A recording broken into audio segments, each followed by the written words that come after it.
5 മുതൽ 25 വരെയുള്ള ഒറ്റ എണ്ണൽ സംഖ്യകളുടെ തുക കാണുക.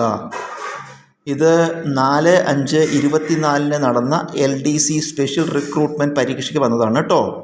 5 മുതൽ 25 വരെയുള്ള ഒറ്റ എണ്ണൽ സംഖ്യകൾ, 5 മുതൽ 25 വരെയുള്ള ഒറ്റ എണ്ണൽ സംഖ്യകൾ 5, 7, 9, 11 എക്സെട്ര 25. ഈ സംഖ്യകളുടെ തുകയാണ് കാണേണ്ടത്.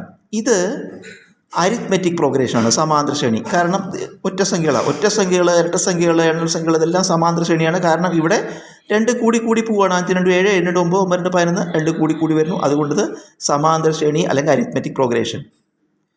നമുക്ക് തുക കാണണം. തുക കാണാൻ നമുക്ക് എന്തറിയണം? തുക കാണാൻ പദങ്ങളുടെ എണ്ണം അറിയണം.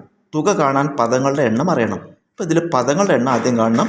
നമ്പർ ഓഫ് ടേംസ് കാണാൻ സൂത്രവാക്യം Tn - T1/d + 1. Tn എന്ന് പറഞ്ഞാൽ അവസാന പദം അല്ലെങ്കിൽ എണ്ണാം പദം. അതെത്ര?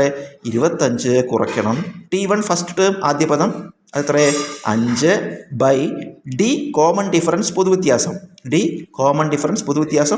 ഇത് ഒറ്റ സംഖ്യകളാവുകൊണ്ട് പൊതുവ്യത്യാസം എത്ര? 7 5 കുറച്ച 2, 9 7 കുറച്ച 2. അപ്പോൾ ഡിക്ക് പകരം നമ്മൾ 2 എന്നിട്ടു പ്ലസ് സൂത്രവാക്യത്തിൽ 1. 25 5 കുറച്ച 20. 25 5 കുറച്ച 20. ആ 20/2 10. 20/2 10ഉം 1ഉം കൂട്ടിയാൽ 11. നമുക്ക് എന്ത് കിട്ടി? ഇതിൽ പദങ്ങളുടെ എണ്ണം കിട്ടി. അതായത് 5 മുതൽ 25 വരെ എത്ര ഒറ്റ സംഖ്യകളുണ്ട്? 11 ഒറ്റ സംഖ്യകൾ. എന്താ കാണേണ്ടത്? തുകയാണ് നമുക്ക് ചോദിക്കുന്നത്. ഇതിൻ്റെ തുക കാണണം. തുക കാണാൻ സൂത്രവാക്യം എന്താ? AP-യിൽ സമാന്തര ശ്രേണിയിൽ തുക n/2 × T1 + Tn.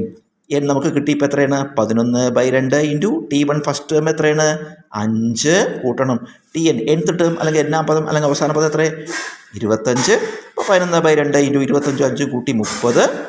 ഈ 2ഉം 30ഉം വെടിച്ചുരുക്കിയാൽ 15 വരും. 2ഉം 30ഉം വെടിച്ചുരുക്കിയാൽ 15 2 30. ഇവിടെ 15 വരും. അപ്പോൾ 11 × 15. ഉത്തരം 165.